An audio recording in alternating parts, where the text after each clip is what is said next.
12월 31일 2015년 마지막 날입니다. 뉴스 브리핑을 5월 21일부터 시작을 했는데요. 지금까지 7달 이상을 해오는 과정 속에서 여러가지 어려움도 있었습니다만은 나름대로 열심히 했고 지금 한 240여만 명이 본 것으로 짐작되고 있습니다.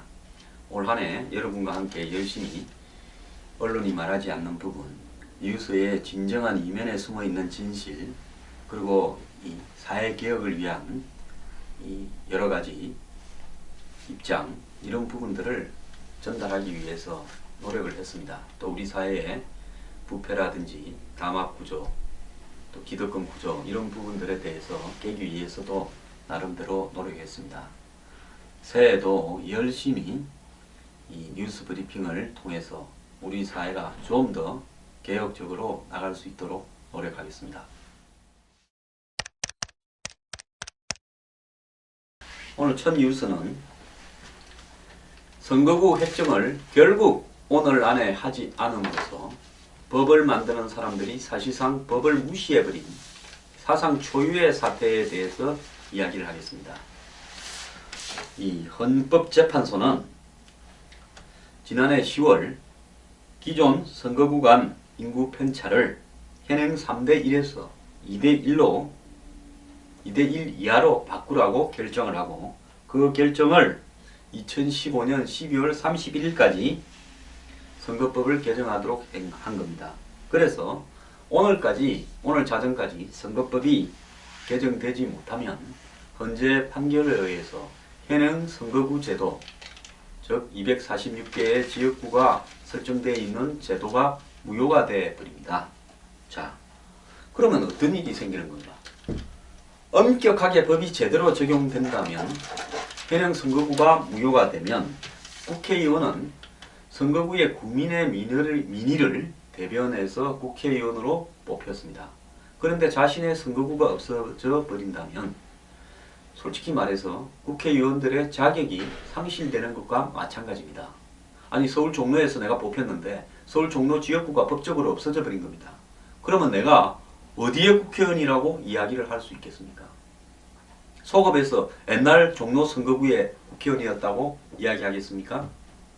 자, 이런 솔직히 말하면 법적으로 엄격히 따지자면 국회의원의 자격이, 지역을 대변할 자격이 없어진 사람들이 1월 달 이후에 다시 모여서 선거구 획정을 해서 발표를 해서 그것을 갖다가 선거구 최종 획정안으로 만들었을 때, 그때 만약에 선거에 불만을 가진 사람들이 행정소송을 하거나 불복소송을 했을 때 어떤 결과가 초래될지 정말 사상 초유의 사태가 발생할 수도 있습니다. 자, 선거에 낙선한 사람이 이런 주장을 할 수도 있습니다.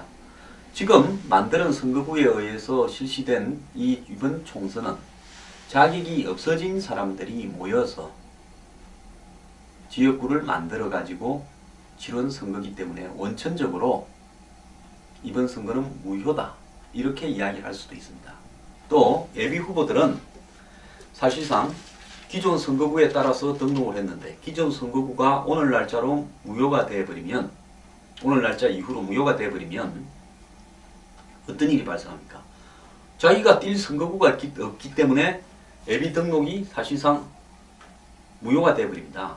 그래서 예비 후보들은 내일 자정 이후부터는 예비 등록이 한 효과가 사라지는 겁니다. 이렇게 되었을 때 예비 후보들은 이 선거를 뛸 수 없게 됩니다. 기존 의원은 이 의정 보고 이런 형태로 이 선거 운동을 할 수 있겠지만은 예비 후보들은 선거를 운동을 못하게 되기 때문에 선관위가 1월 8일까지에 한해서 예비 후보의 선거 운동을 눈 감아 주겠다, 이렇게 즉 단속을 유보하겠다, 잠정적으로 이렇게 발표했는데요. 이 또한 법적 근거가 없는 선관위의 자의적인 편의적인 현실을 감안한 해석입니다. 만약에 누군가가 선관위가 1월 8일까지 예비 후보들이 선거운동을 하고 있는 것이 불법 선거운동인데 예비후보 등록이 안 된 사람들이 선거운동을 하고 있는데 이것을 어떻게 선관위가 눈 감아 주느냐고 문제를 제기할 때 선관위는 이 부분에 대해서 법적으로는 할 말이 없게 됩니다. 그리고 예비후보 등록을 안 한 사람들은 이제는 새로운 선거구가 획정이 될 때까지 예비후보 등록이 불가능해집니다. 어디다 대고 받아줄 겁니까? 그러니까 또 나중에 하려고 미루던 사람들도 뭐 여러가지 사정 때문에 미루는 사람도 있을 수 있지 않습니까? 그 사람은 국회가 이걸 통과시킬 때까지 예비후보 등록도 불가능합니다. 또 기존의 예비후보도 뭐 명함이나 돌리고 현수막은 걸겠지만은 선관위가 눈 감아 준다면 그것도 나중에 불법이 될 수 있습니다. 홍보물 발송이나 후원회 등록, 선거사무소 관계자 신고 이런 것들도 할 수 없게 됩니다. 그렇게 되면 나중에 예비후보들 중에서 낙선한 사람이 나는 현역 의원에 비해서 현재의 불리한 조건에서 선거운동이 제약이 받는 상황에서 상당한 기간 동안 선거운동을 제대로 못했기 때문에 낙선의 원인이 되었다라고 해서 선거 불복 소송을 내게 되면 어떻게 할 겁니까? 이런 부분들을 갖다가 고려하지 않고 지금 의원들은 통과를 안 시켰습니다. 제가 그랬지 않습니까? 여야당의 지도부가 짜고 한마디로 일찍 선거구 획정을 하는 것보다는 늦게 획정을 하는 것이 자당 내에 벌어지는 복잡한 사태, 지금 야당을 한번 봅시다. 야당은 선거구 획정이 되면 동교동계는 탈당하겠다고 예고하고 있습니다. 동교동계 관계자가 이렇게 말했습니다. 1월 8일까지는 선거구 획정이 되지 않겠냐. 그 근거는 선관위가 1월 8일까지 예비후보자 선거운동을 불법이지만은 봐주겠다. 이렇게 이야기를 했기 때문에 1월 8일까지는 처리를 하겠지. 그러면 1월 10일쯤 동교동계는 대거 탈당하겠다. 이렇게 지금 이야기하고 있습니다. 그러면 문재인 대표나 친노 지금 더민주당 입장에서는 안철수 당으로 탈당을 막기 위해서 선거구 획정을 더 밀어버릴 수도 있습니다. 또 지금 신당을 만들려고 하는 안철수와 이미 당을 만들어 놓은 문재인 간에는 문재인 대표 입장에서는 선거구 획정을 일찍 할 이유가 없습니다. 일찍 하게 되면 이 구체적으로 선거구가 정해지니까 이 새정년에 지금 더민주당에 있는 사람들이 안철수 신당으로 가버릴 수도 있습니다. 그런데 선거구 획정이 안 되면 어떻게 될지 모르니까 그때까지는 내가 좀 남아있자. 지금 그래서 수도권이나 비주류도 상당수가 남아있습니다. 그 다음 새누리당도 마찬가지입니다. 친박이 신인들을 꼽고 이렇게 하는데 선거구 획정을 해버리면 이제 본격적으로 구역 한 개씩을 넣고 누구를 날리고 누구를 넣느냐 이런 부분이 논의가 될 거니까 비주류나 김무성 대표 입장에서 불리할 수 있습니다. 그렇기 때문에 이쪽도 최대한 넣자가지고 나중에 뭐 청와대나 친박에서 어떻게 조치를 취할 시간을 많이 안 주는 것이 유리하다. 이렇게 생각을 할 수 있습니다. 이러기 때문에 선거구 획정이 지금 이 지경까지 왔는데요. 그래서 이 현재의 이 불리해진 것이 사실인 예비후보자들, 신인들이 나중에 행정소송이나 당선 무효 소송을 내게 되었을 때 사상 초유의 한마디로 국회의 선거 권위 자체가 흔들려 버릴 수 있는 상황이 와버린 겁니다. 그러면 애초에 이런 식으로 국회의원들이 저거 목줄을 쥐고 있는 선거구를 획정하도록 만드는 것이 저는 잘못됐다고 봅니다. 정부에서 국회의원 선거구를 선관위와 협의해서 민간의 위원들을 두고 거기서 만들어서 그냥 발표하는 식으로 가야 되는데 국회의원들이 자기들 이해관계가 자기의 재선이나 삼선이 사회적 이해관계가 걸려있는 선거구역을 어떻게 통폐합하느냐 하는 문제를 이렇게 정하게 돼 있으니까 그리고 또 자기들의 지역구를 얼마로 하고 비례대표를 얼마로 하느냐 이런 것까지 다 정하게 돼 있으니까 한마디로 이해관계자들 보고 자신들을 위한 일자리 자신들의 밥그릇을 몇 개인지를 만들으라고 하니까 그 사람들이 제대로 만들 리가 있겠습니까? 그래서 오늘날 이 지경이 돼버린 겁니다.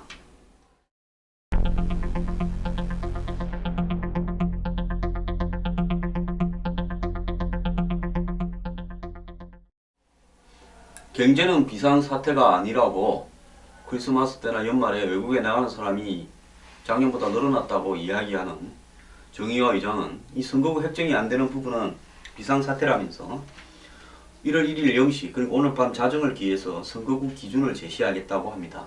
그래서 아마 직권상정을 하려고 하겠죠. 그래서 현행 246개 비례대표 54개로 그대로 올리는데 그러면 선관위가 헌재가 현재 인구 편차 2대1로 이하로 해라고 한 부분이 있지 않습니까? 그건 어떡하냐? 현행 시군구를 기본의 이 선거 이 구역 단위는 시군구를 기준으로 해가지고 어느 군과 어느 구는 뭐 어떤 선거구 이렇게 하지 않습니까? 근데 현재 이 시군구 자체를 중간에 잘라버리는, 그러니까 한 개 시가 잘라지고 한 개 구가 반토막 나고 한 개 시가 반토막 나는, 그러니까 동별로 갖다 붙여서 인구 편차 2대1이 넘지 않도록 현행 246개의 기준으로 만드는 짜집기를 해야 됩니다. 이것도 아마 한 며칠이 걸릴 겁니다. 지도 놓고 앉아가지고요, 이 지역은 인구가 몇 명이고 저 동은 몇 명이니까 이 동하고 저 동하고를 붙여버리자. 그러니까 서로 다른 구에 있는 동들이 한 개의 선거구가 통합해서 되어버릴 수도 있습니다. 굉장히 혼란스럽겠죠. 혼란상을 떠나가지고 이런 문제가 될 수 있습니다. 게리먼더링이라는 말이 있지 않습니까? 옛날에 그리스 신화에 나오는 괴물인데요. 괴물처럼 선거구를 여기 떼고 저기 떼고 해가 인구수 1대2 이하로 그냥 맞추기 위해서 인위적으로 조잡하게 만드는 그런 게리맨더링식 선거구가 나올 수가 있습니다.